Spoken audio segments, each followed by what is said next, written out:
মাত্র ২৯ দিনের মধ্যে শিশু ধর্ষণ ও হত্যা মামলার রায়কে ঘিরে চাঞ্চল্য ছড়িয়ে পড়েছে পুরো এলাকায়। আদালতে আনা হয়েছে অভিযুক্তকে, আর এই ঘটনাকে কেন্দ্র করে সাধারণ মানুষের মধ্যে দেখা দিয়েছে তীব্র ক্ষোভ ও আলোচনার ঝড়।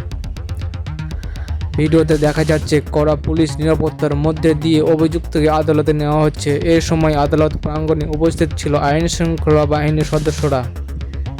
এই ঘটনায় স্থানীয় এলাকা জুড়ে ব্যাপক আলোচনার সৃষ্টি করেছে। দ্রুত তদন্ত ও বিচার কার্যক্রম সম্পন্ন হওয়ায় অনেকে এটিকে দ্রুত বিচার ব্যবস্থাপনার উদাহরণ হিসেবে দেখছেন। নিহত শিশুর পরিবার দাবি ছিল দ্রুত বিচার নিশ্চিত করে দোষীর সর্বোচ্চ শাস্তি দিতে হবে। অবশেষে সেই মামলার রায়কে ঘিরে সাধারণ মানুষের মাঝেও স্বস্তি ও প্রতিক্রিয়া দেখা গেছে।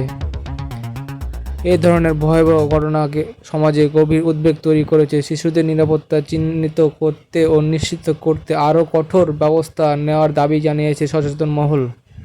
ঘটনাটিকে নিয়ে আপনাদের মতামত কি, কমেন্ট করে জানান। আর এমন গুরুত্বপূর্ণ খবর সবার আগে পেতে আমাদের চ্যানেলটি সাবস্ক্রাইব করুন এবং আমাদের পাশে থাকুন সবসময়।